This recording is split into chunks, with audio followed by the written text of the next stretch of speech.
Hello, everyone. Welcome to my channel, Bachelor Nation News fans. The Bachelor's Grant Ellis has opened up about being a lead of color following his 10th season 29 finale.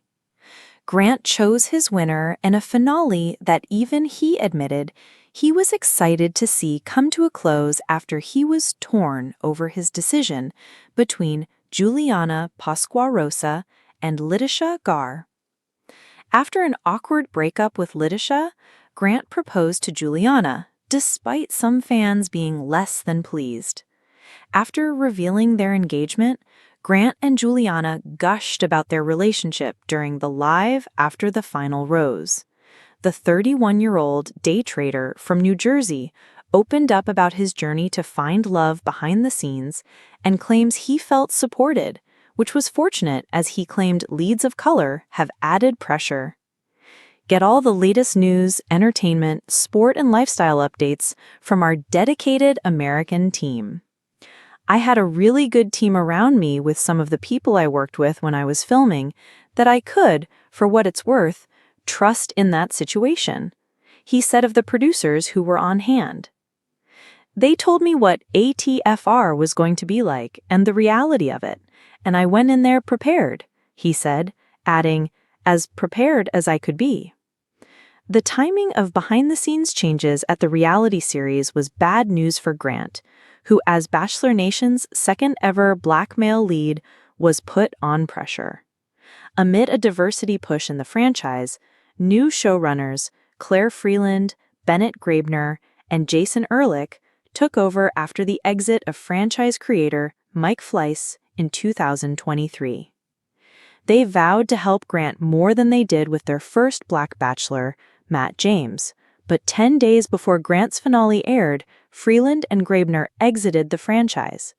Ehrlich had already departed in 2024.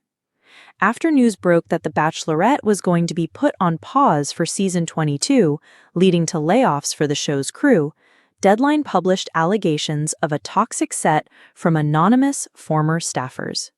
Shortly after that report, co-executive producers Michael Margolis and Keely Booth left the franchise, with Freeland and Graebner making their exits 10 days later. Freeland and Graebner have denied the allegations through their attorneys. Margolis is married to Freeland. ABC and Warner Brothers have not revealed who's been running the show since all the exits. When breaking it off with his runner-up, Grant took accountability for his decision. When you're the Bachelor, there's a lot of wrong you can do, because it's an uncomfortable situation dating 25 people, he said, recalling his own experience on The Bachelorette. Whether I agree with what was said or not, I'm not going to sit there and argue. At the end of the day, Letitia is hurt. I know what it feels like to be broken up with on TV, and to think that you're the person. I understand what that's like. So I just have to take one on the chin and apologize, and I feel like that's what I did. He showed clear signs of stress when facing Letitia in the season finale. Grant began struggling with his words as she called him out for seemingly leading her on, and pounced on everything he said as she reacted in real time to his decision to end their relationship. Letitia admitted he had blindsided him with the things he had said previously, and fans quickly ate it up on social media, bashing Grant for his move. Love that Letitia gave Grant zero satisfaction or reassurance that it's all going to be okay, one wrote on X, as a second added, Letitia roasting the fuck out of him. I hope you don't view me any differently. Well, I do, a third remarked. What proved harder for Grant to deal with was the external pressure that he felt as a black lead. We use your sign-up to provide content in ways you've consented and to improve our understanding of you. This may include adverts from us and third parties based on our understanding. You can unsubscribe at any time. Read our privacy policy. There's an extra level of scrutiny or pressure that you feel when you're a lead of color, Grant said. Maybe it's the way that you talk or the way that you say something, or you're not what the audience is used to, so they put a stigma on you. Oh, you're a player, or you're this or that. I'm just a guy that's looking for love. He continued, I was in a 7-year relationship before this. I was celibate for a year. I have good intentions. But because I have tattoos, wear earrings, or like music, I just think the world needs to understand that love is universal, and I think it starts with understanding where the other person is coming from. The 31-year-old added that he was true to himself while the cameras were on, and in the end, he got the outcome he was hoping for. I tried to showcase who I am. Whether the audience likes it or not, that's me. I think there's a certain formula to the show, and I did my best in that situation. How he's been received is out of his control. Heading into the finale, ratings for Grant's season 29 were down 28% from the last Bachelor season. I think the show is great. The Bachelor is very unique. I think the issue sometimes could be with the audience and how what they believe love should look like. Everybody's different. You have people in Africa who are in love, people in Paris who are in love. Love looks different. The journey's hard and it's tough. But if you look at the recent Bachelor seasons, there are successful relationships. And if it wasn't for this, I wouldn't have found Juliana. So at the end of it, I'm grateful. Grant added to incoming leads of color. You have to have some really thick skin, and you have to be yourself. Take accountability and then move to where happiness is. That's the main focus, being happy with my person, getting through that phase and focusing on us and on happiness. That burns. Grant Ellis knew what he signed up for, or at least he thought he did. He had watched The Bachelor since college, often side-eyeing the heavily edited drama and pristine fairy tale endings. He never envisioned himself standing at the center of America's most-watched dating experiment, let alone as the first Black and Filipino bachelor in franchise history.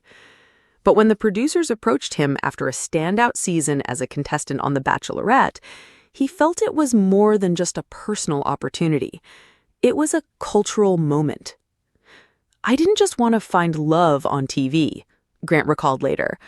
"I wanted to be a mirror for people who never saw themselves in that position before." But from the moment his name was announced, the tone of public discourse began to shift. What should have been excitement over diversity became a battleground of expectations, double standards, and, in many corners of the internet, quiet, coded hostility. The comments you never forget. Before filming even began, social media lit up. Another diversity pick? Why not just choose someone relatable for once? Bet he'll just play the race card when drama starts. How long until we hear about his hard upbringing? Grant didn't respond at first. He told himself it was the cost of visibility. But as the season progressed and decisions were dissected with surgical bias, he began to realize this wasn't just scrutiny. It was racialized scrutiny.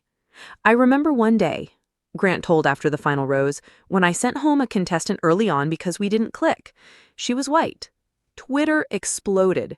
Suddenly, I hated white women. Suddenly, I was aggressive." That same week, another past lead did the same thing, and he was applauded for being decisive. That was the moment he felt the weight. In the Bachelor bubble. On the surface, the Bachelor mansion was a dream. Sun-drenched gardens, candlelit dates, and an endless stream of well-coiffed contestants hoping for love. But within the bubble, Grant started to notice patterns. Certain contestants, usually women of color, were immediately labeled too strong, too emotional, or not Bachelor material. One Latina contestant, Carolina, opened up about being the child of immigrants during a one-on-one. "That story hit me hard," Grant said. "I could see the producers exchanging looks." Later that night, Carolina's segment was cut down to 40 seconds. No backstory, no depth, just a passing glance before a more marketable contestant was featured sobbing about not getting enough time. I realized there was a script, and I wasn't writing it. The network meeting that changed everything. Midway through filming, Grant sat down with the show's executive producers. He asked a question no Bachelor had dared ask aloud. "Are you giving the women of color here a fair chance at airtime?" The room froze. One producer nervously sipped his coffee. Another cleared her throat. "We show what's most compelling," she finally said. "But who decides what's compelling?" Grant pressed. The conversation didn't go far, but it opened a door, a crack in the carefully maintained image of the franchise, and Grant, once content to be a quiet pioneer, began pushing harder. He refused to cut meaningful conversations out of dates. He asked producers to stop feeding certain contestants lines. When a black contestant named Desiree faced online harassment for calling out microaggressions in the house, Grant spoke out on his Instagram. He wrote, "My season isn't a racial learning lab, but real life doesn't stop because the cameras are on. Desiree was honest, and that's what I'm looking for." The fallout. By the time the Women Tell All special aired, lines had been drawn. Some fans praised Grant's candor. Others accused him of being too political. ABC's comment sections were flooded with polarized feedback. Even late-night talk shows dipped into the controversy. "Grant Ellis out here running a TED Talk instead of handing out roses," one comedian joked. But Grant didn't back down. "I wasn't angry," he later said. "I was just tired of pretending that love stories can only exist in a vacuum, untouched by the world we all live in." He referenced past leads of color, like Rachel Lindsay and Matt James, who had faced similar backlash for even acknowledging race. There's a pressure to be perfect when you're not white on this show. You have to be polished, diplomatic, charming, humble, but never too proud or too real. The leash is short. He told Good Morning America. Juliana's role. In the finale, Grant gave his final rose to Juliana Pasquarosa, a poised, articulate entrepreneur from New Jersey. Her parents were Italian and Iranian, a blend that producers loved to call exotic behind the scenes. Juliana, too, had felt the pressure. "I was told not to be too intense early on," she admitted in an interview. Meanwhile, another girl got applauded for screaming at a cocktail party. It was this weird balance of being just spicy enough for drama, but not so much that America would turn on you. Together, Grant and Juliana became a firebrand couple, not just for their love story, but for refusing to let their identities be reduced to tokenism.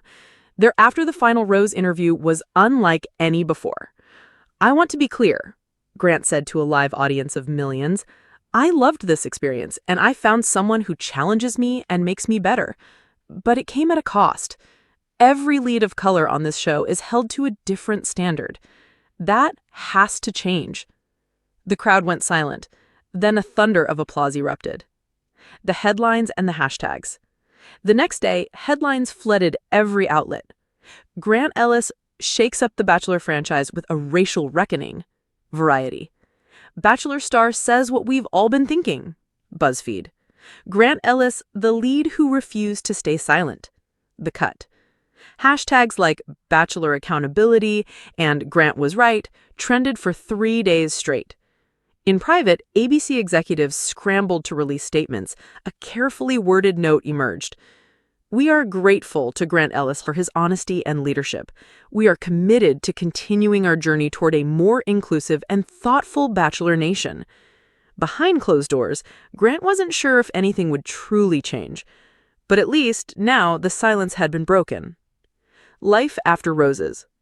Grant and Juliana relocated to Los Angeles after the show wrapped. Their relationship was real and hard-earned. Without the bubble of the show, they faced normal couple problems. Miscommunication, public scrutiny, and the pressures of being a symbol. "I hate when people say we're the woke couple," Juliana vented on her podcast. "We're just people, in love, with families, with flaws. We just happen to not be white, and that shouldn't be controversial." Grant started giving talks at universities about representation in media. He consulted with the Bachelor franchise to implement internal bias training. He remained gracious, but uncompromising. At one point, an ABC producer asked him if he'd consider a spin-off series. "I'd only do it if every casting decision was blind to race, but not blind to story.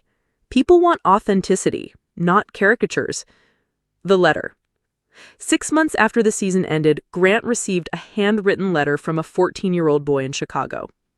"Dear Grant, my name is Jordan. I'm Black and Filipino too. I watched your season with my mom. It was the first time I ever saw someone like me be the star. People were mean to you, but you stayed kind. I want to be like that too. Thank you." Grant cried when he read that.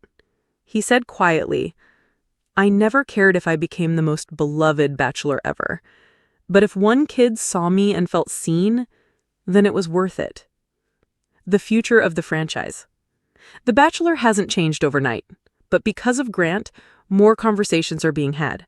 More doors are opening. More contestants are being chosen based on stories, not stereotypes. And maybe, just maybe, the future of the show will look a little more like the real world. In one of his final interviews about the franchise, he summed it up best. Love doesn't need filters. It needs truth. And truth gets uncomfortable. But if The Bachelor wants to stay relevant, it better start telling all kinds of stories, not just the easy ones.